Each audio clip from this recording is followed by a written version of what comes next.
محترم ڈاکٹر صاحب، آپ کی یہاں آمدن کا میں شکریہ ادا کرتا ہوں، اور آپ نے ہمیشہ حق کی آواز کو، جو اسلام کے حق میں ہو اور ملک کے حق میں ہو، آپ نے ہمیشہ آگے ہماری آواز کو پہنچایا ہے، نشر کیا ہے۔ افسوس کے ساتھ پہلی بات میں آپ سے گزارش کروں گا کہ ملک کے اندر جو بدامنی ہے، اور ملک کے اندر جو دہشت گردی ہے، اور ملک کے اندر جو مہنگائی ہے، افراتفری ہے، اور تمام سیاسی جماعتوں کی جو آپس میں لڑائی ہے، اس نے ملک کو تباہ برباد کر کے رکھ دیا ہے اور عوام کو پریشان کر کے رکھ دیا ہے۔ افسوس سے کہنا پڑتا ہے کہ جب ایک پہلی حکومت کو تبدیل کیا گیا، اس وقت میں آٹا جو تھا وہ 1800 میں یا 2000 میں تھا، من فروخت ہو رہا تھا، اور 16 مہینے والی ایک حکومت آئی، اور اس میں مجھے افسوس ہے، ہمارے ایک مولانا صاحب کے بارے میں مجھے افسوس ہے کہ انہوں نے ان کا ساتھ دیا، گویا کہ باطل کا ساتھ دیا، اور انہوں نے مہنگائی کو اتنا عروج پر کیا کہ ملک مفلوج ہو کر کے رہ گیا۔ پھر افسوس سے پیچھے نگران حکومت آئی، انہوں نے اس سے بھی بڑھ کر کے گنگا کی موجوں میں ہاتھ دھویا، اور 3-4 مہینوں کی حکومت کے اندر اتنا بڑا کرپشن ملک کے اندر ہوا، ملک کے اندر بدامنی ہوئی۔ آج کل جو وزیر داخلہ ہے، یا اس وقت کا جو وزیر اعظم تھا، آج کل کا بھی کوئی وزارت دی ہوئی ہے اس کو، کاکڑ صاحب، شنید میں آیا ہے کہ گندم انہوں نے باہر سے اس لیے خریدی ہے، حالانکہ اپنے ملک کے اندر گندم کہیں سما نہیں رہی ہے۔ اس دفعہ بھی اللہ نے اتنی گندم دی ہے، اتنا فصل دیا ہے کہ جس کا کوئی اندازہ ہی نہیں، لیکن انہوں نے باہر سے گندم خریدی کرپشن کے لیے، مال بٹولنے کے لیے،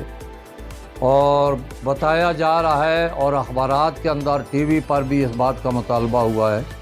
کہ 1600 ارب یا 1700 ارب کا کرپشن جو ہے صرف ہمارے اس نگران وزیر اعظم نے کی۔ اسی طرح جو پنجاب کا وزیر اعلیٰ تھا نگران، اس کے بارے میں بتایا جا رہا ہے پتہ نہیں کتنے 80-100 یا کتنے، تو بڑی حیرانگی کی بات ہے، افسوس کی بات ہے۔ اب کہتے ہیں کہ ہم نے مہنگائی کو ختم کر دیا، آٹے کو ہم نے نیچے کر دیا، جبکہ 1800 یا 2000 سے من کو 7000 پر پہنچایا، اور انہی لوگوں نے پہنچایا۔ ان کا یہی خیال تھا کہ یا اگر ہم بعد میں آئے تو اس کو ہم واپس کریں گے، تو ہم کہیں گے کہ ہم نے سسپائی کر دی، یا دوسری حکومت آئے گی کوئی تو اس کے لیے مشکلات پیدا ہو جائیں گے، اور وہ حکومت نہ چل سکے گی، پھر بھی دوبارہ حکومت ہمیں مل جائے گی۔ یہ بہت بڑی افسوس کی بات ہے۔ اس لیے اب ملک کے اندر افراتفری، مہنگائی اور ظلم اور دہشت گردی، اور آئے دن ان کا اعلان ہوتا ہے کہ ہم دہشت گردی کو ختم کر کے دم لیں گے۔ میں دم کا تو نہیں کہتا، دم لیں گے، لیکن اسی دن ہمارے فوجی، ہمارے بچے، پولیس والے ہمارے بچے ہیں، یہ غریبوں کے بچے ہیں، میرے جیسے لوگوں کے بچے، میرے اپنے بھتیجے الحمدللہ فوج کے اندر ہیں، رشتہ دار میرے قریبی فوج کے اندر ہیں، وہ سارے بچے دوسرے دن 8-10-20 آدمی شہید ہو جاتے ہیں۔ یہ کتنا بڑا ظلم کی بات ہے۔ اس کے ساتھ سریا مہنگا، سیمنٹ مہنگا، اور باقی اشیاء، خرد و نوش، دالیں، چینی، سب کچھ کہہ کے مہنگی ہیں۔ اور کوئی آدمی اگر کوئی شادی کا پروگرام کرتا ہے تو اگر 20,000 کا وہ اپنا غلہ خریدتا ہے، چاول خریدتا ہے، تو 30 یا 40,000 کے ساتھ اس کا دوسرا سامان لگ جاتا ہے، اتنی مہنگائی کر دی ہے۔ تو اس صفائی کا اعلان جو ہے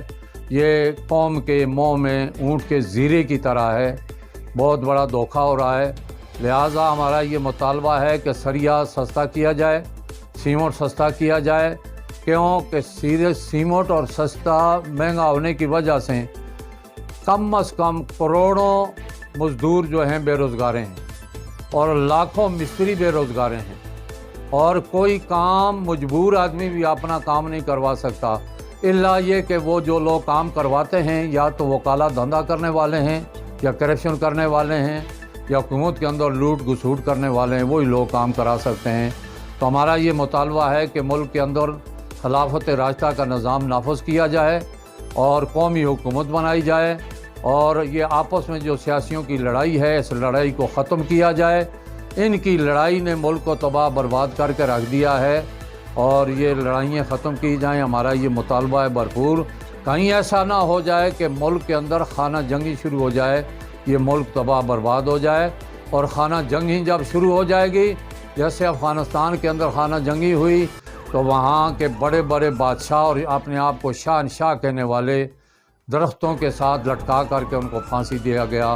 ہمارا ملک جو 40 سال کا جنگ زدہ ہے افغانستان، آج اس کے اندر حکومت آئی ہے اسلامی، تو کس اچھے طریقے کے ساتھ وہاں پر نظام چل رہا ہے، صفائی کتنی اچھی ہے۔ اور اسی طریقے کے ساتھ بڑی افسوس کی بات ہمیں یہ ہے، جو ہمیشہ میرا جمعے میں مطالبہ ہوتا ہے، پروگراموں میں بھی ہوتا ہے،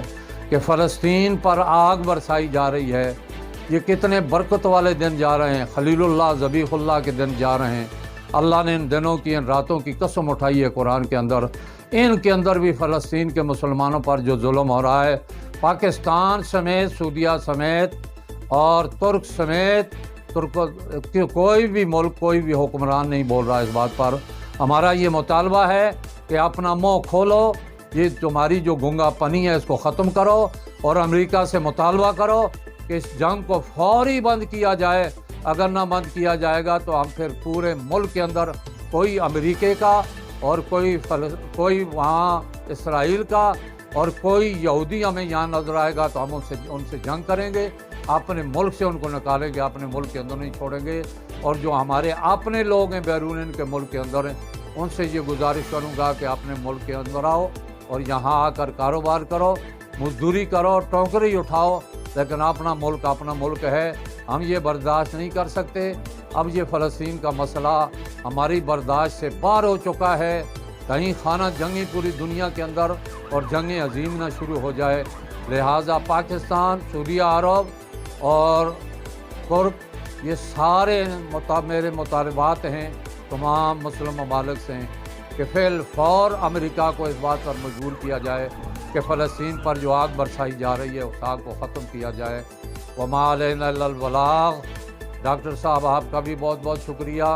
میرے ساتھ یہاں جمعیت علماء اسلام نظریاتی پاکستان ضلع ہری پور کے قائدین ڈاکٹر عبید الرحمن صاحب تشریف لائے ہیں، ان کا بھی میں شکریہ ادا کرتا ہوں۔ اس طریقے کے ساتھ شہزاد صاحب ہیں، ان کا شکریہ بھی ادا کرتا ہوں، اور دوسرے حضرات قاضی ریاض الرحمن صاحب ہیں، اسی طرح مولانا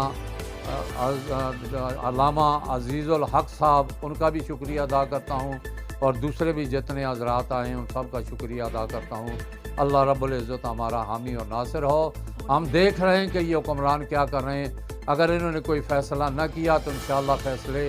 جمعیت علماء اسلام نظریاتی پورے ملک کے اندر تحریک چلائے گی۔ فلسطین کے امن کے لیے انشاءاللہ ہم جہاد کرنے کے لیے تیار ہیں۔ وما علینا